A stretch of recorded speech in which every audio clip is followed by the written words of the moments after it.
아니, 워싱턴 모임의 성도님들 대단하시네요. 이게 연속해서 이렇게 해도 안 주무시는 거죠? 네.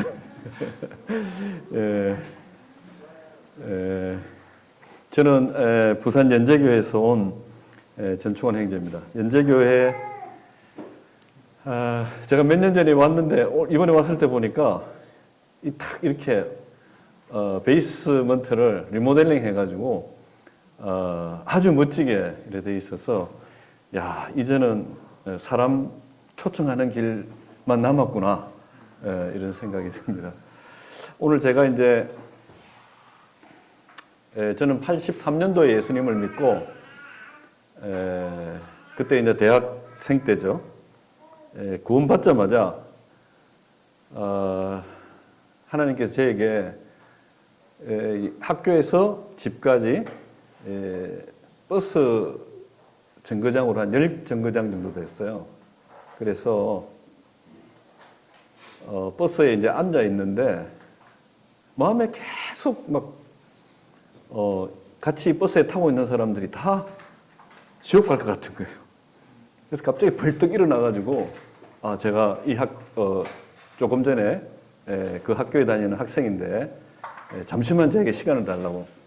그래가지고 5분, 10분 보험 전하고 처음에는 그냥 너무 미안해가지고 확 내렸는데 그 다음부터는 뻔뻔해져가지고 시간을 여유롭게 쓰면서 그렇게 전했거든요.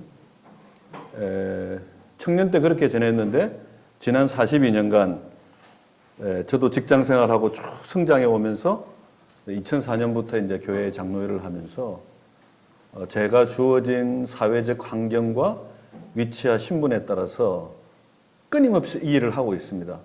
누가 그것을 시켜서 하느냐? 누가 시키는 분이 계세요.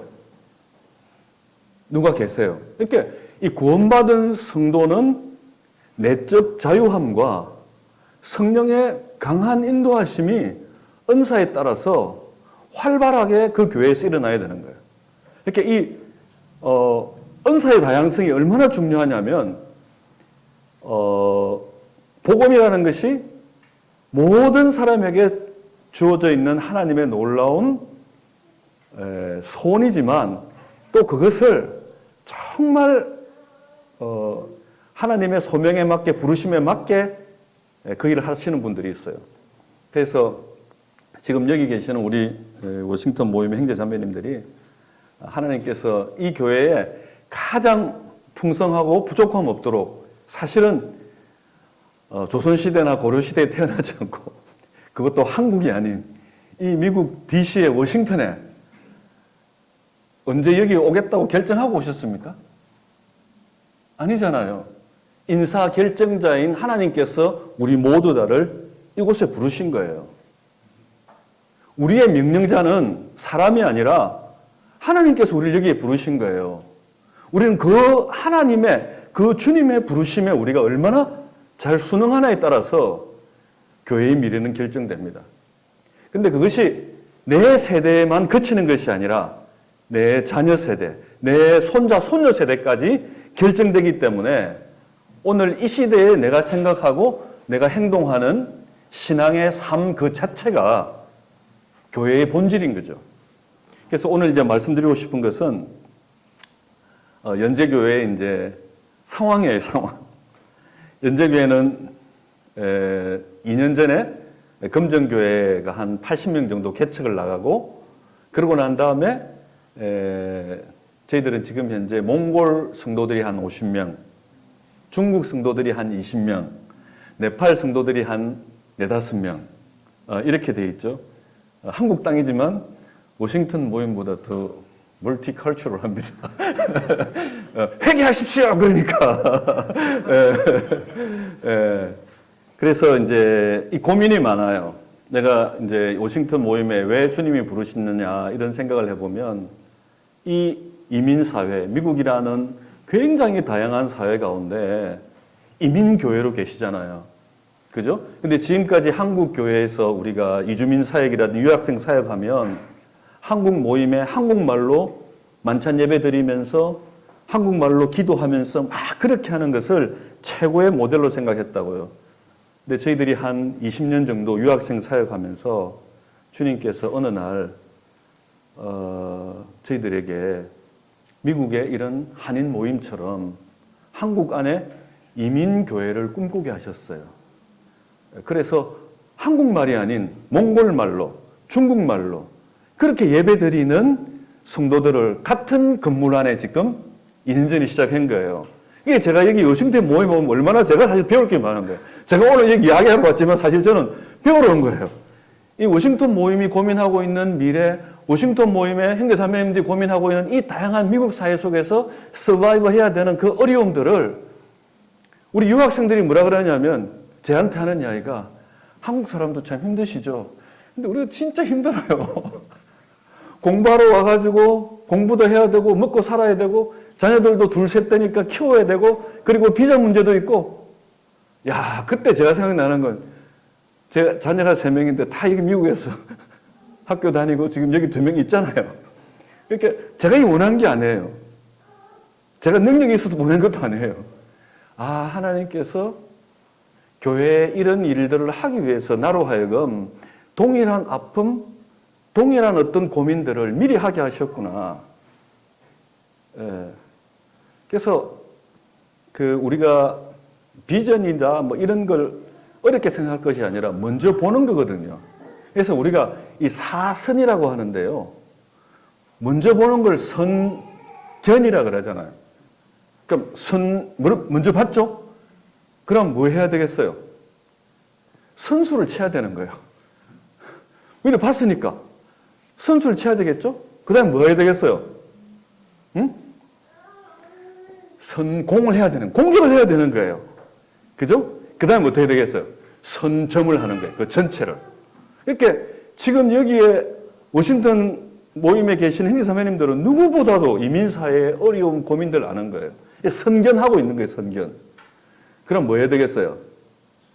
자꾸 이렇게 뒤로 빠지지 말고 선수를 치세요, 선수를. 예? 저는 이 교회 리모델링이 너무 감사한 게 뭐냐면 선수를 쳤잖아요, 이제. 그 다음부터 이제 뭐가 되느냐? 아까 얘기한 대로 공격으로 들어가야 된다니까요. 여기를 뭐로 채울 겁니까, 지금? 그죠? 그러니까 우리한테 주어져 있는 우리의 직업, 우리의 환경, 우리의 모든 것을 다해서 주님께 드리는 거예요. 우리가 언제 뭐 다 준비됐기 때문에 미국 왔습니까? 예? 어떻게 하다 보니까 또는 하나님의 부르심에게 온 거잖아요. 그죠? 그러니까 한국 사회에서 남이 하지 않는 것을 교회 리더십이 먼저 보고 성도들로 하여금 이렇게 갑시다. 자기가 먼저 그래 살아야 그 말이 되는 거예요. 예. 그죠? 그러니까 우리가 자녀 교육이라는 것도 율법이 아니잖아요. 이렇게 우리가 부모로서 이 이민사회에서 어려움을 알지만, 그죠? 뒤로 물러나지 않고 믿음을 가지고 앞을 향해서 가는 거예요. 가면 결국 뭡니까? 시간이 지나면 역사가 일어나는 거예요. 한국이든 미국이든 아까 얘기한 대로 생존하고 발전하는 교회를 보십시오. 그곳에는 분명히 미리 보고 앞서가면 뭡니까? 우리 군대 가면 한국에 군대 가면 어른들이 뭐라 그래요? 야, 절대 앞서가지 마라. 돌 맞는다. 앞서지도 말고 뒤서지도 말고 중간쯤에서 적당히 살아라 그러잖아요. 이 교회가 그렇게 하면 다 망하는 거예요. 교회는 결국 뭐냐면 육신을 따르는 자는 육신의 일을, 영을 따르는 자는 영의 일을 생각하나니 육신을 따르는 자는 사망이요 영을 따르는 자는 생명과 평안이라 그랬어요. 그래서 육신을 따르는 자는 결코 하나님을 뭐라고요? 기쁘시게 할 수 없다는 거예요. 선택해야 되는 거예요, 이거는. 우리의 선택이 세상적인 어떤 근거에 의해서 우리가 좀 더 편안하게, 안일하게 살기 위한 결정인지 아니면 힘듦이 있을지라도 하나님의 말씀에 의해서 내가 그걸 선택할 것인지, 그것이 처음에는 한두 사람의 결정이었지만 그것이 온 교회의 결정이 되었을 때 거기는 힘이 있는 거예요. 사람들은요, 교회의 크고 작음을 보는 게 아니라 그 교회가 정말 하나님의 말씀대로 살고 있느냐 이걸 봅니다. 미국은 안 그렇지만 한국에는 아침에 저희들 또 금정산이 있고 가까운 산이 있어요. 아침만 되면 노인들이 수도에 좋은 생수 잘 나와요. 한국에 상하수도 시설 잘 돼 있어요. 그래도 물통 들고 어디 가는 줄 아세요? 산에 갑니다. 왜 갑니까? 생수를 얻기 위해서 온단 말입니다. 주일날 교회에 가는 그 모습을 보면 마치 그 생수를 얻기 위해서 아침에 산에 오르는 사람들의 모습처럼 느껴지지 않습니까? 잘 짜여진 뭔가 어떤 프로그램뿐만 아니라 그 속에 진짜 나와 똑같은 이 세상을 살아가면서도 똑같은 환경 가운데 있는데도 그들은 무언가 다르더라. 무언가 다르더라. 그 무언가가 뭐냐는 거예요, 그게. 예.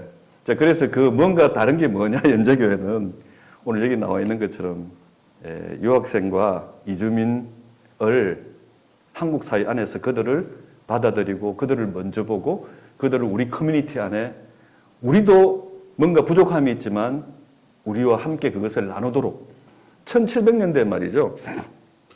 독일의 경건주의가 시작됐잖아요. 우리가 알고 있는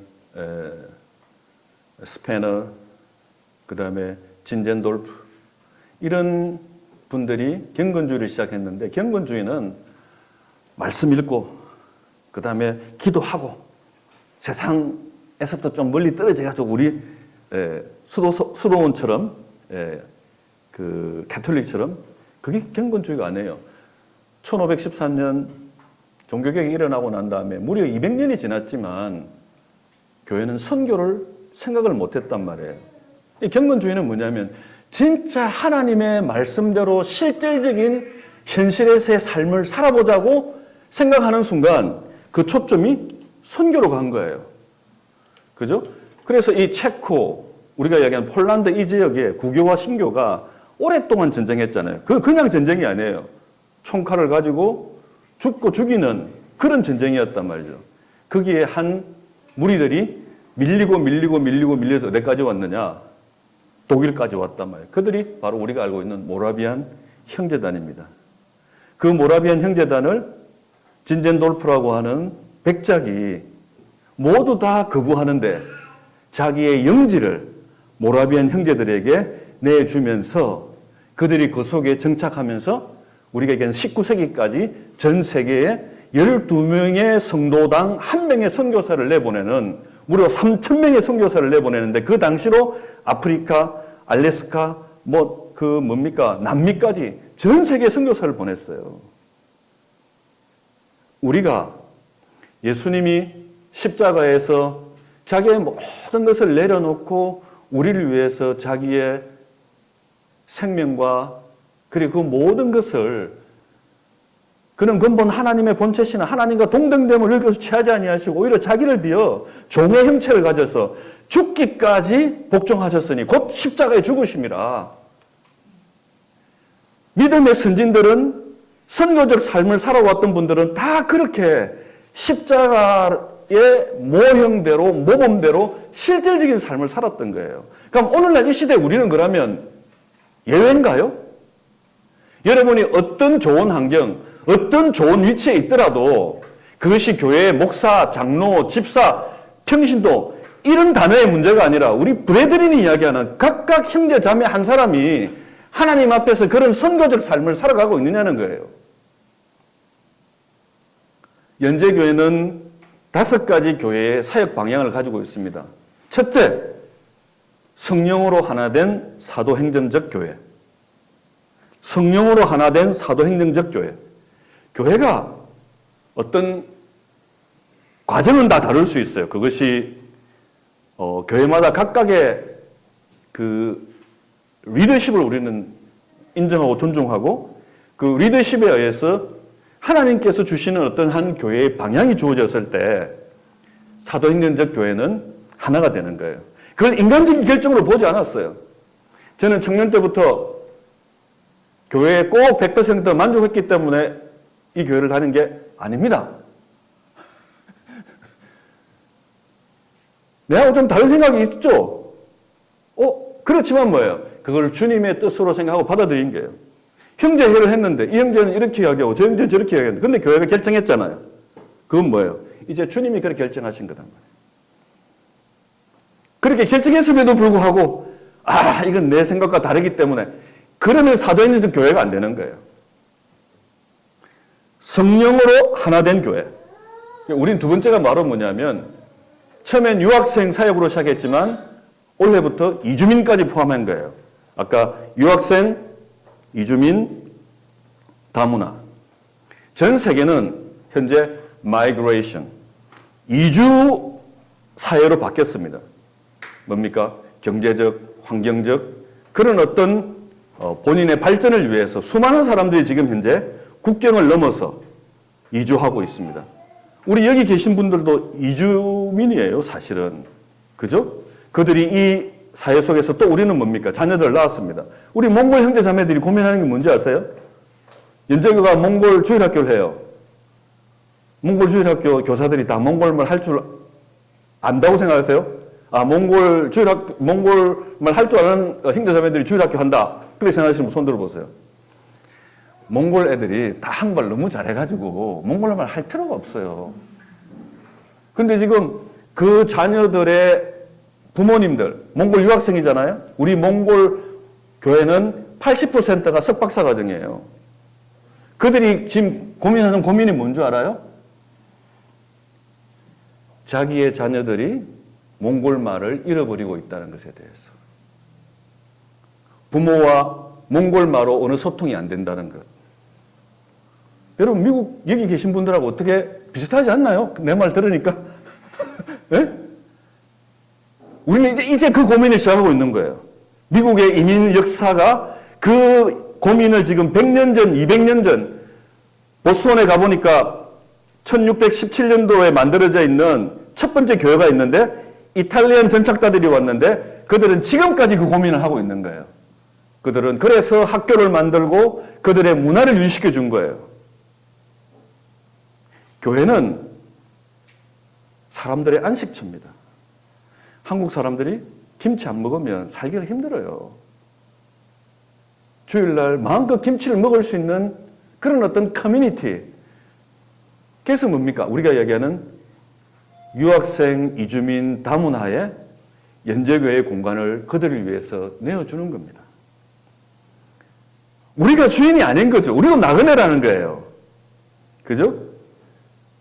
이 미국 땅에 미국 형님들의 그 브레드린이 한국 성도들과의 어떤 관계, 어떤 서로 간에 마치 주님을 섬기듯이 공간이든 무엇든 어떻게 하느냐에 따라서 사실은 이 이민사회의 이주민 교회는 결정이 되는 거예요.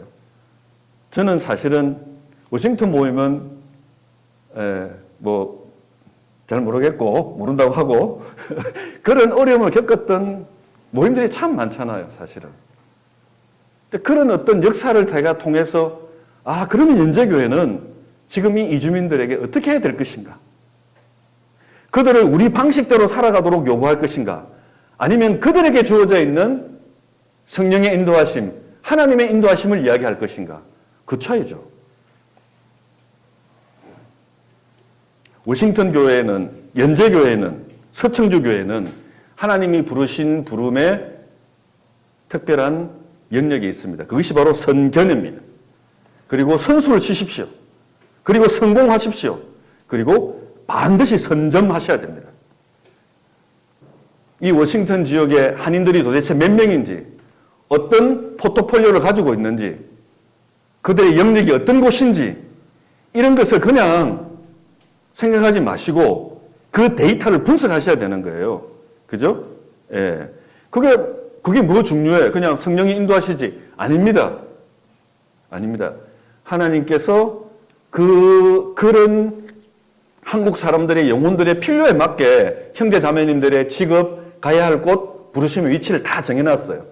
제가 이제 연재교회 가운데 그동안 오래 있으면서 부산에는 1860개의 교회가 있고요. 한 40만 명 정도의 일반 교회 다 포함해서 교단과 교파를 초월해서 사실은 제가 좀 이제 활동을 해왔기 때문에 그래서 이제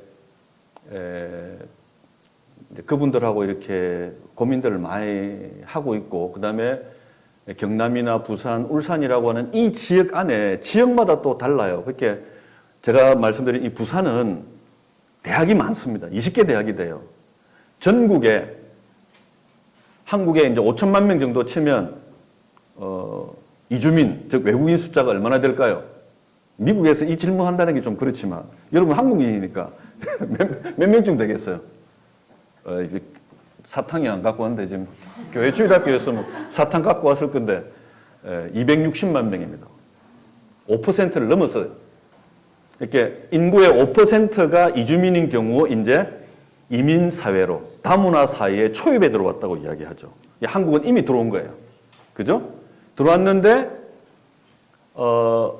전체 평균이 그 이주민 중에 외국인 중에 유학생이 차지하는 비율이 전국 평균이 7%예요. 그러니까 100명 중에 있다면 어떤 도시나 어떤 뭐 구나 할 것 없이 보통 한 7명 정도가 유학생이라는 거예요. 그러니까 부산은 얼마인 줄 아나?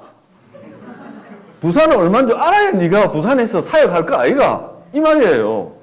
부산은 평균 16%에서 20%예요. 전국의 3배를 넘습니다. 그게 부산의 데이터죠. 아까 부산은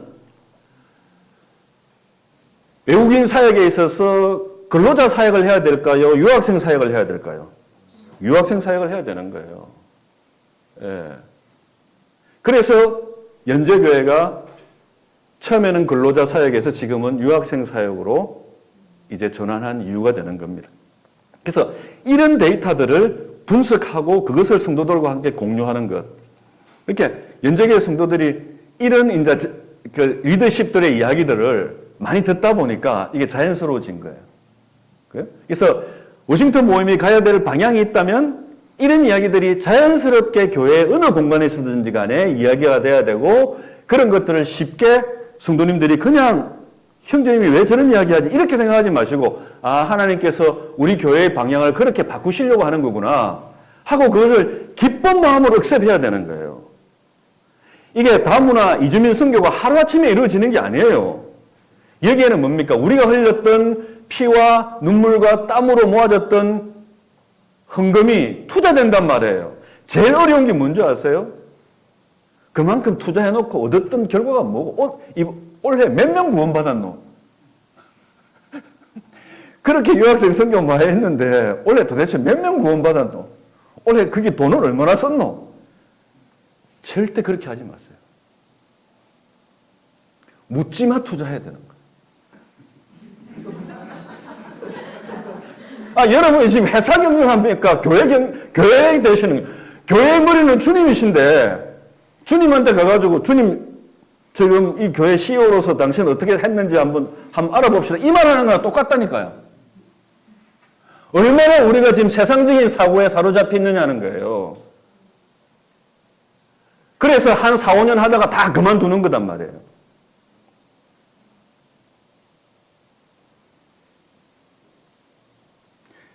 제가 교회에 감사하는 것, 주님께 감사하는 것은 뭐냐면, 연적에는 정말 많은 돈을 투입합니다. 캠퍼스 옆에 선교센터를 임대해가지고 한 달에 거의 100만 원 갖고 온 임대료가 들어가고요. 그리고 거기에 유학생들을 매주마다 집회가 일어나고 거기서 애들 밥을 먹여야 되니까 한 달에 100여만 원 정도, 그렇게 한 달에 한 200만 원 이상의 돈이 유학생들한테 들어가는 거예요. 어떤 때 보면 정말 성도들이나 한국 사람들한테 해야 될 돈보다 더 많이 들어가는 거예요. 저도 인간인데 왜 미안하지 않겠어요?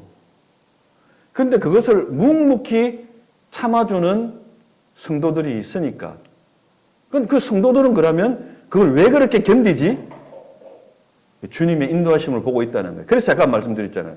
두 번째 사역 방향이, 첫 번째가 뭐였죠? 성령으로 하나 된 뭐라고요? 사도행전적 교회. 두 번째가 뭐다? 유학생, 이주민 사역을 통한 선교적 교회.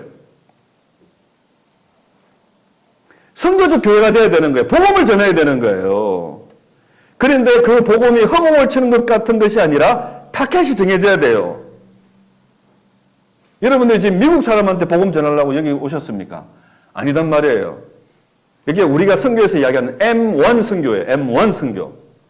저희들이 중국에 이상한 형제님을 96년도부터 2004년까지 보냈는데 이상한 형제님이 중국 가가지고 샬라샬라샬라 중국말로 중국 사람들에게 복음 전한 게 아니고 우리 역사 가운데 오래전에 중국으로 갔던 조선족 분들한테 한국말로 복음을 전했단 말이에요.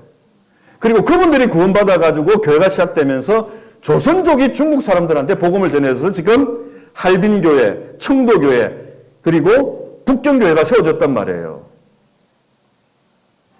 그죠? 그러니까 선교사 가운데서도 M1 선교사가 있고 M2는 뭐냐면 아까 얘기했던 한국에서 선교사가 미국에 와서 미국에 있는 한국인들한테 복음을 전하면 뭐라고요? M1 선교.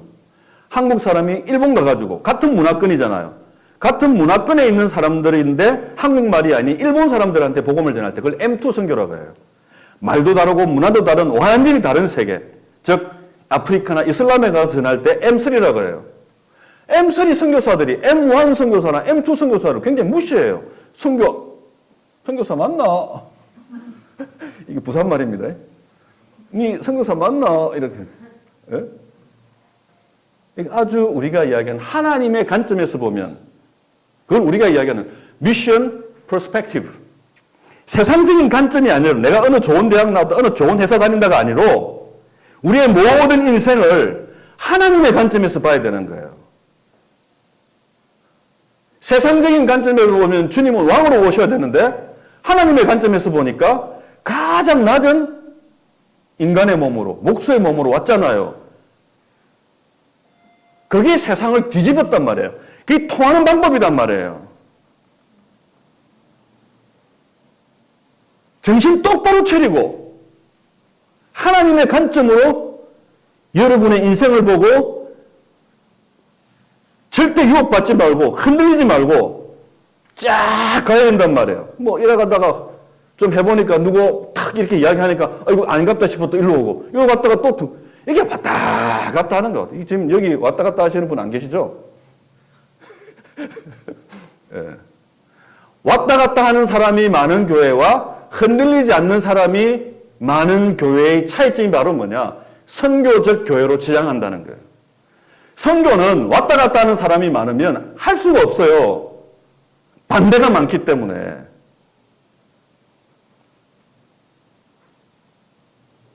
우리가 세 번째가 이제 뭐냐면 연저교회가 주님의 사역을 담을 수 있는 공간 리모델링이거든요. 그냥 우리 마음대로, 우리 뜻대로, 우리 하고 싶은 어떤 교회가 아니고 하나님이 우리에게 주신 사도행전적, 성령이 하나 된 사도행전적 교회, 유학생과 이주민 사역을 통한 선교적 교회라고 하는 그 하나님의 관점, 하나님의 사역을 담을 수 있는 뭐라고? 공간 재조정, 공간 리모델링이었는데 아니 내한테 허락도 안 받고 지금 워싱턴 모임이 공간 리모델링을 했네. 농담입니다. 주님이 그렇게 일을 잘 해놓으신 거예요. 그렇게 지금 현재 자매님들이 지금 굉장히 중요한 출발점에 와 있는 거예요. 어떤 뜻과 목적을 가지고 하셨습니까? 제가 한번 설문조사하고 싶어요. 근데 성도들이 다 달라, 방향이. 여기는 남으로 가고, 저는 북으로 가고, 저는 서로 가고, 저는 동으로 가고. 그러면 하나님의 사역을 담을 수 있는 공간 리모델링이 안 된단 말이에요. 그것을 성도님들이 한 마음으로 리더십을 중심으로 해서 일치된 마음을 가지고 몇 년 동안 계속 가봐야 되는 거예요. 그때 뭐냐면 하나님의 응답이 오는 거예요. 슬라이드는 많이 준비했는데 하고 싶은 이야기 다 해가지고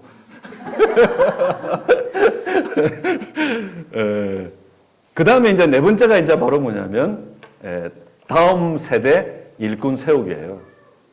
다음 세대 일꾼 세우기. 자, 다음 세대 일꾼 일로 와 이래가지고 열심히 공부하면서 너 이게 이제 우리 했으니까 다음 세대 일꾼이야. 그것도 중요하지만요. 여러분의 평상시에 가정에서 하는 것, 직장에서 하는 것, 교회에서 하는 것, 교회 리더십들은 다 보고 있습니다. 그게 문제가 아니고요. 주님이 여러분을 보고 계세요. 사람한테 지금 잘 보이려 하지 말고 하나님이 여러분에게 보내신 여러분의 장소, 여러분이 있어야 될 위치에서 여러분이 정말 제대로 하고 있는지, 학생은 학교에서 정말 열심히 공부하고 있는지, 직장에서 정말 그리스도의 빛과 소금으로서 그 일을 하고 있는지 한번 돌아보셔야 되는 거예요. 워싱턴 교회는 다니는데 그곳에서 만약 비난받고 인정받지 못한다면 그거는 복음의 빛이 안 되는 거란 말이에요. 꼭 능력을 잘해가지고 공부하는데 1등이다 이런 말이 아니고 A, B는 못 받더라도 B는 받아야 되겠다. A는 못 받더라도 좀 당당한 B를 받자 이거지. 예. 예. 요즘 학점 인플레가 좀 심해져가지고 시들시들은 제가 용납이 안 됩니다.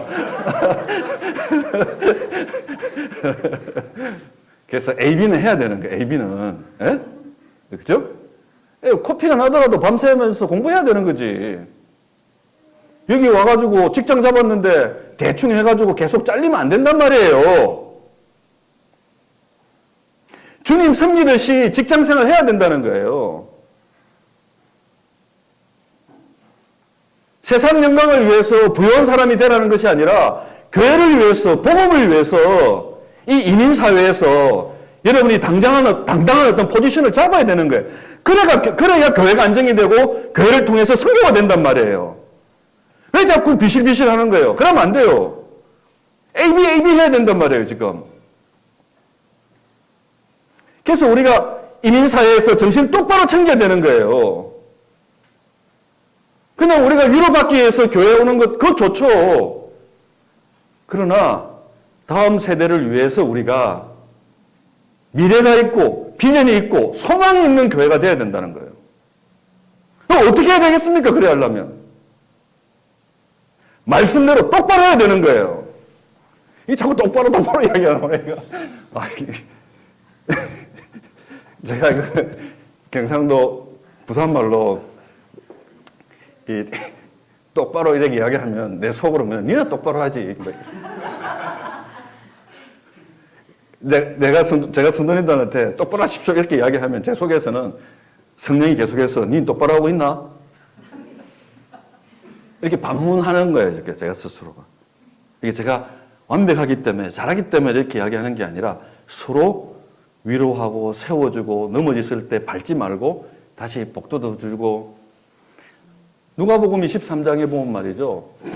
예수님이 십자가를 이렇게 바라보시는데 제자들은 마지막 그 밤에도 서로 누가 높으냐 하고 싸워요. 그죠? 그때 예수님께서 뭐라고 하냐면 시몬아 밀 까부르듯이 사단이 너를 청구하였으나 네가 돌이킨 후에 형제를 굳게 해라. 그렇게 베드로가 가만히 있겠습니까? 주님 제가 죽는 데까지 주님을 따라가겠습니다. 이러니까 주님이 딱 뭐라고 했어요? 네가 오늘 나를 3번 부인한다. 베드로는 자기가 3번 부인할 줄 몰랐어요. 죽기까지 가겠다 그랬어요. 근데 죽는 데까지 갈 수가 없었죠. 여종 앞에서 주님을 부인하잖아요. 그 3번 부인한 베드로를 주님이 요한복음 21장에 고기 잡는 베드로를 불러요. 네가 나를 사랑하느냐? 네가 나를 사랑하느냐? 네가 나를 사랑하느냐? 내 양을 먹이라. 내 어린 양을 먹이라. 내 양을 치라 그래 이야기하잖아요. 교회의 이 양을 돌보고 친다고 하는 것은 베드로의 육신을 가지고 죽음 일보 직전까지 갔다가 주님을 3번 부인하는 그런 영역이 아니에요. 양을 치는 영역은 그리스도의 부활을 경험하는 영역이에요. 죽음을 통과한. 그래서 예수님은 사복음서에서 동일하게 예수님을 따르는 제자의 도에 대해서 이야기할 때 자기를 부인하고 자기 십자가를 지고 따르라 그랬단 말이에요. 그건 뭐예요? 죽음을 통과하는 거단 말이에요. 죽기를 두려워하고 세상을 두려워하고 적당하게 타협하고 그러면 베드로가 3번 부인했듯이 여러분이 이 이민사회에 살면서 계속 주님 부인하는 삶을 살 수밖에 없어요. 한국에서도 그래야 되는데 하물며 더 적자생존이고 살기 위해서 가족들 먹여 살기 위해서 무엇이든지 해야 되는 이 사회 속에서 여러분들이 예수님을 부인할 만한 일이 더 많죠. 아니 뭐 부모님도 안 계시고 시부모님 다 떠나왔으니까 여기 참 좋겠다. 한편으로 보면 좋을 수 있어요. 그러나 이 사회는 한국만큼 여러분이 눈치 보는 것도 없고 여러분을 잡아주는 것도 없고 그 모든 것으로부터 여러분이 해방되어 있어요. 위험한 사회예요. 안 그렇습니까? 여기는 진짜 하나님만 바라보고 서스테이너블하게 나는 누가 뭐라 들어도 나는 주님만 보고 가겠다는 사람들만 여기서 제대로 살 수 있는 그런 곳이란 말이에요. 그래서 제가 눈 똑바로 뜨고 걸어가라고 하는 이야기가 거기에 있는 거예요.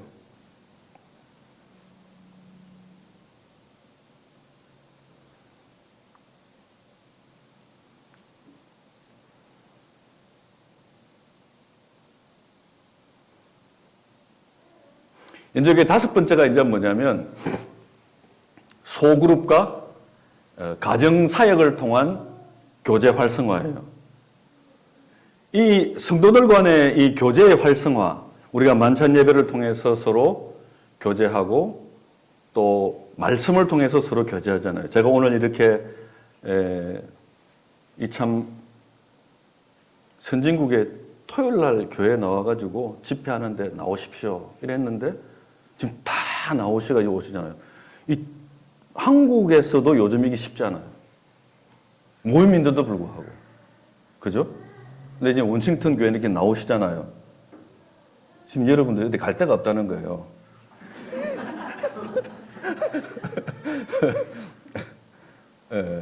그건 이제 아까 제가 얘기한 대로 그건 세상적 관점이고 하나님의 관점에서 보면 여러분들이 잘 훈련되어 있다는 거예요.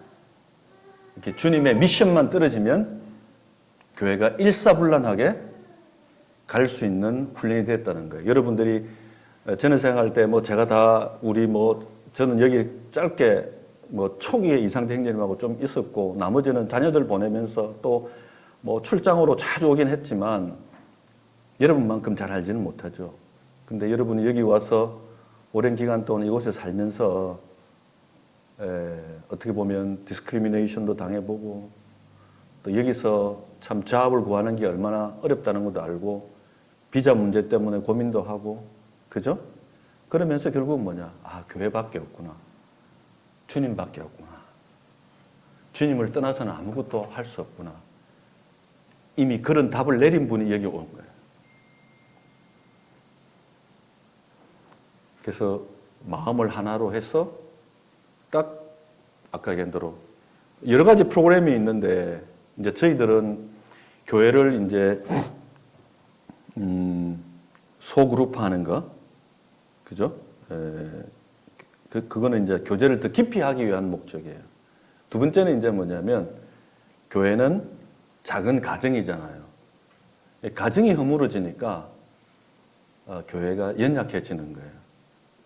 가정이 허물어진다는 말은 어떤 의미를 가지느냐면 교회에 힘들 때 가정 안에서 형제 자매들의 질서가 깨어지고 교회에 대한 굉장히 강한 원망이나 할 필요 없는 비판이나 이런 것들이 가정 안에서부터 시작되는 거예요. 그리고 그런 무질서한 혼란 상황을 자녀들이 다 지켜보고 있는 거예요. 그래서 이 패밀리 미니스트리가 굉장히 중요한데 몽골 사역 같은 경우는 몽골은 모계 사회이기 때문에 더더욱 여러 가지 이슈들이 많아요. 그래서 저희들이 몽골 교회는 다른 것보다도 가정 사역을 우선으로 하는데 그 몽골 성도들이 하고 있는 가정 사역을 하다가 가만히 보니까 아니 이게 몽골한테 필요한 게 아니고 우리한테 필요한 거더라고요. 그래서 지금 어떻게 하냐면 장로 형제님 3분이 몽골 교회 장로 2사람이 있습니다. 몽골 형제 1사람, 한국 형제 한 분. 한국 형제님은 지난 한 10몇 년 동안 계속 몽골을 위해서 끊임없이 그들과 함께 했던 분. 그래서 그 두 사람을 몽골교회는 오후 5시 시작하고 연제교회는 10시 반에 시작하거든요. 근데 이 한국 장로 형제님은, 몽골 장로 형제는 10시 반에는 안 와요. 5시 시작할 때 와요. 근데 한국 장로 형제는 두 번 떼요. 우리가 이야기 일반 교회에서 1부 예배, 2부 예배, 3부 예배 했듯이 그 형제님은 한국 만찬에도 오고 5시에도 오고, 만약에 중국이 또 생기고 베트남이 생기면 이분은, 그래서 이제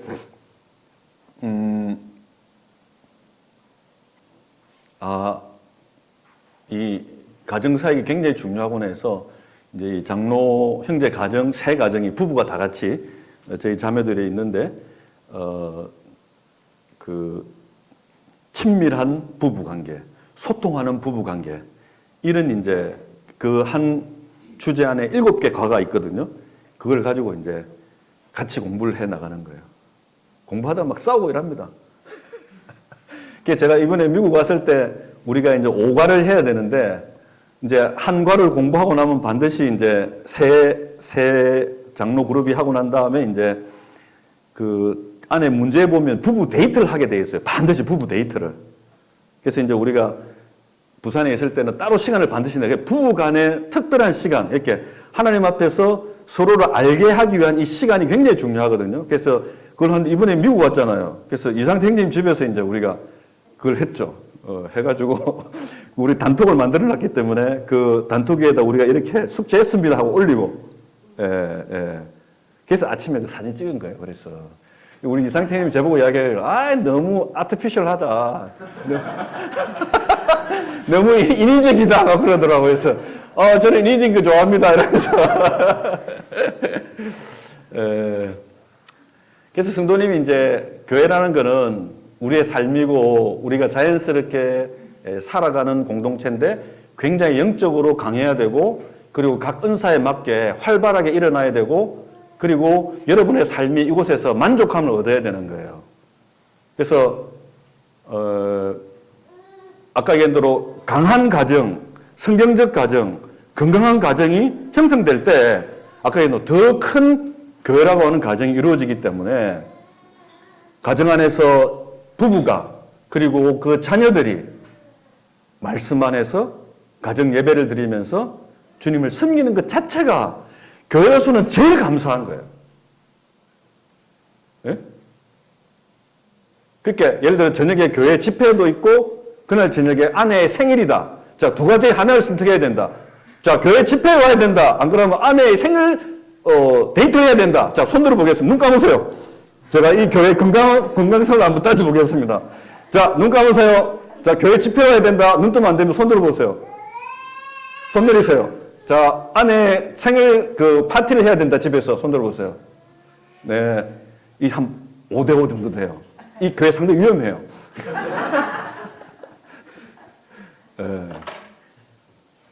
그래서 그 이제 제가 드리는 말씀은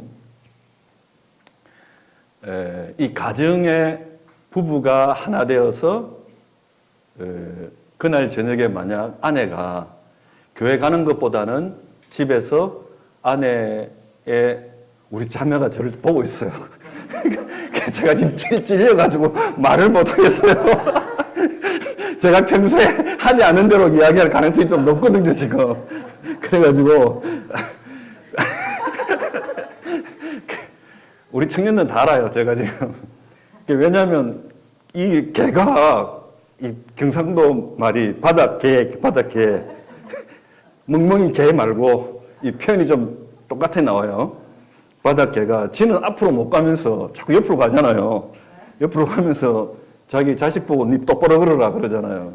그런 것처럼 그 아내가 만약 그날 생일임에도 불구하고 교회에 나가는 것을 더 기뻐할 때는 갈 수 있지만, 아내가 그거보다는 가정 안에서 만약 정말 그 하기를 원한다면 우리가 어떻게 해야 될까 한번 생각해 보세요. 저는 결론은 못 내리겠습니다.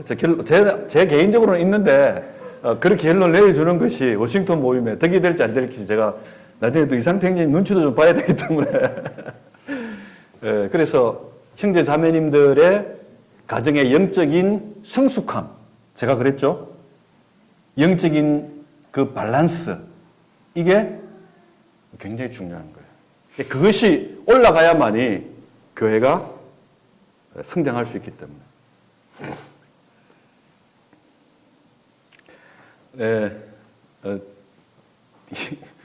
앞에 표지만 놔놓고 뒤에 이렇게 순서를 못 나갔는데 이게 또 나가면 이 저녁에 그 힘들어요. 밥 먹는 게 쉽지 않기 때문에 이 정도 하도록 하고 이제 좀 구체적인 이야기는 또 내일 혹시 시간이 되면 오후에 이렇게 말씀을 드리도록 하겠습니다. 감사합니다.